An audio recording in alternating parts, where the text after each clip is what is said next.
Hi everyone, this is Audrey Allison, and I'm creating this intro for my November forecasts just to let you know that there is a technical difficulty and a glitch that I'm going to absolutely blame on Mercury retrograde as my ruler.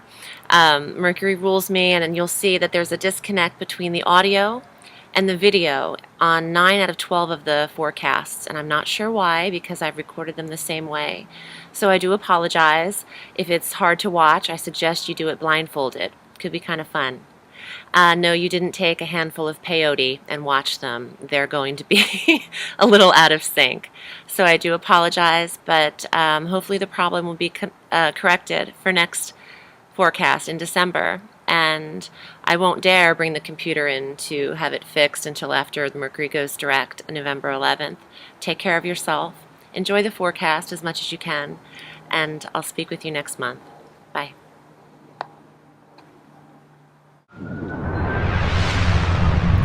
Hi, Gemini. This is your November 2013 forecast, horoscope, taroscope. I'm Audrey Allison, and I'm jumping into these very quickly. Last month, I thought there was a lot of activity happening, but this month it's even more hectic. And I also wanted to make these a little bit shorter because of how long it took me to upload these. It was like an 18-hour process. I had no idea. So let's get into it. We have November 3rd, the new moon. It's an annular solar eclipse new moon on 11/3. And that is at 11 degrees Scorpio. Scorpio is your sixth house. It rules the sixth sector of daily routines and health and your daily job. And having a new moon in this area could mean newness in that area for you. And since it's an eclipse, it could bring quick change. If you were into the horoscope last month, we went over how that's what eclipses do. They bring very sudden changes. And since we've had so many, we're having 7 back-to-back eclipses this year, and it's just been abnormally high eclipse time. We had them in April, May, July, October, and November. So starting off the month, right off the bat, we've got that new moon eclipse in Scorpio again. And Scorpios are getting a lot of eclipses, but this falls in your 6th house. So it'd be great for you to focus on what it is you really want to achieve health-wise and what you'd really like to get done in your daily routines. How can you make things better as far as how much energy you're spending getting things done? You could be spending a lot more unnecessary time on things. Work smarter, not harder. Okay, 11/5, November 5th, we have Venus going into Capricorn. I love when Venus switches it up and changes signs, but she'll be in Capricorn, which rules your 8th house of rebirth, transformation, secrets, regeneration. Let's see here. Venus going into this area for you, Venus being the planet of love and also money, you could be focused on how to create a more loving rebirth of yourself. How can you project yourself not as harshly as maybe you have been? How can you express or beautify yourself through that rebirth? You could be having a physical transformation at this time, Gemini, having that 8th house stimulated with Venus. So that could be, you could come out with a whole new look and a whole new vibe after that time. A lot of active squirrels in the hood these days too. I have to preface that because in the last 2 readings I had a stare off with the squirrel. It's kind of awesome. All right, so we have Jupiter on November 7th. Jupiter is actually going retrograde in the sign of Cancer that it's been stationed in for quite a while now. It's been there since June 26th of 2013, and it will continue to be there until July of 2014. And with Jupiter going retrograde in Cancer, Gemini, that is your 2nd house of finances. Jupiter being the planet of abundance and benevolence and expansion and growth and luck. It's an amazing planet. It really can't go wrong even when it's retrograded. You may have found, I mean, it's almost impossible for you not to have found that your 2nd house, your money and finances have picked up since last June. Doesn't mean it's going to stop and do the reverse and be taking away because it's retrograde. It could just mean that maybe it's not pushing forward as much as it has been, but it's still in that sign, so it still blesses you with that endowment of your funds. I wouldn't be too concerned about it. I love that Jupiter's in your second house, and that's good. That's just good enough. Moving along, because there's a lot of action, we finally have Mercury, your ruling planet, going direct on the late evening of the 10th of November into the 11th. I like to give Mercury a final shadow period of 5 days before and after the transit, just so it clears its shadow.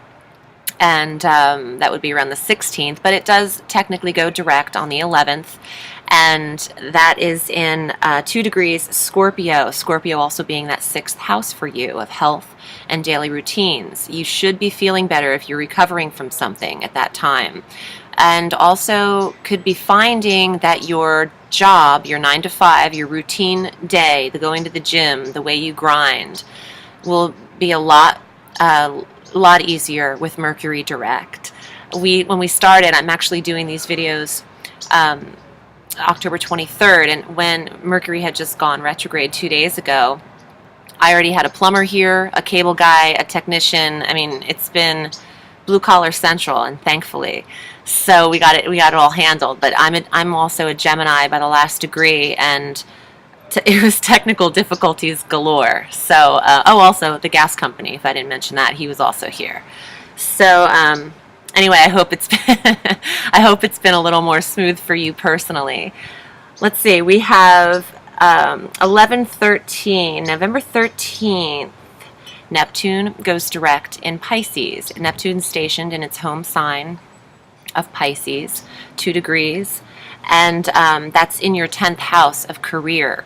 And Neptune is the planet of illusion and dreams and disillusion and psychic abilities.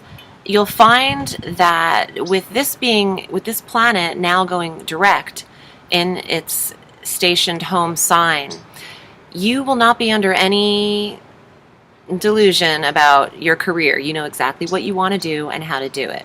So now with this Mercury going direct, it'd be the time now to implement these changes and get this process rolling. If you're a true soldier, you've been up to it anyway. It's just taken a little bit longer to manifest, or maybe just taken longer to get things handled. But now that Neptune is direct in that sector for you, there's no stopping that show. So, good for you on that. Now we have a full moon on November 17th. That's 25 degrees Taurus. And Taurus is your 12th house of secrets and spirituality and private intimacies and psychic abilities, because Pisces rules the 12th house. Having this full moon there as a Gemini, you could be heightened on a psychic realm. Full moons will bring about psychic activity anyway, since we all are intuitive, but you'll find that having this illuminated in your 12th house, you could be extremely intuitive. You'll be spot on with your intuition, and that's a full moon in that placement, it just brings on the mindset for you, Gemini, and you're ruled by air and the mind and Mercury and the intellect anyway, so you'll be very psychically active during that time of 11/17. And we also have Chiron going direct, the asteroid that I spoke of last month, the wounded healer. He goes direct finally at 9 degrees Pisces. Again, your 10th house of career. You are on a fast track pace to making your career happen. You have that on your mind. And if you feel like you're already settled in that area, this will just be activated, and you'll have people around you that might bring you new opportunity in those sectors. I want to pull a card because I'm starting to daydream a little and I feel the pull to read.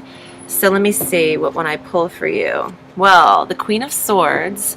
This is a Gemini card. Swords is air, and this is the actual strong Gemini card because of the dichotomy of the sword positions. Making choices between something that is ripe and something that is unripe. As a Gemini, you have the duality in your nature, and I feel that this full moon, since I was just talking about the career, you could be making decisions and have job opportunities, choices to make within the work. It just feels very strong for me. And also great, because it's better to have more options than less. And that goes for all realms.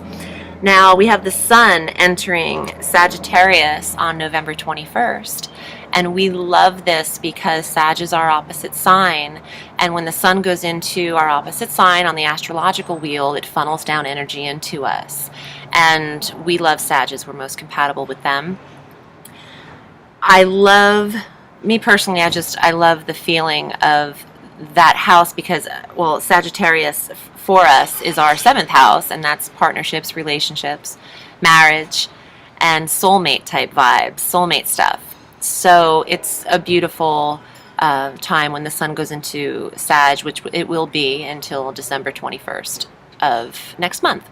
So I want to leave you, Gemmy, with a card to take with you, as I like to do with these readings. And I'm just really vibing on this right now.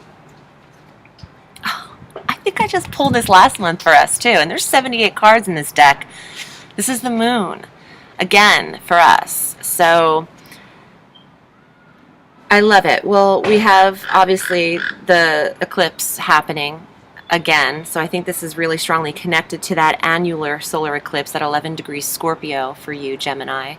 And that being in your 6th house, you have a lot of 6th house activation, and 10th house, so work and career, daily routine, career, health, career. Let's make it work. It's a very strong month, and you can find me at audreyallison.com.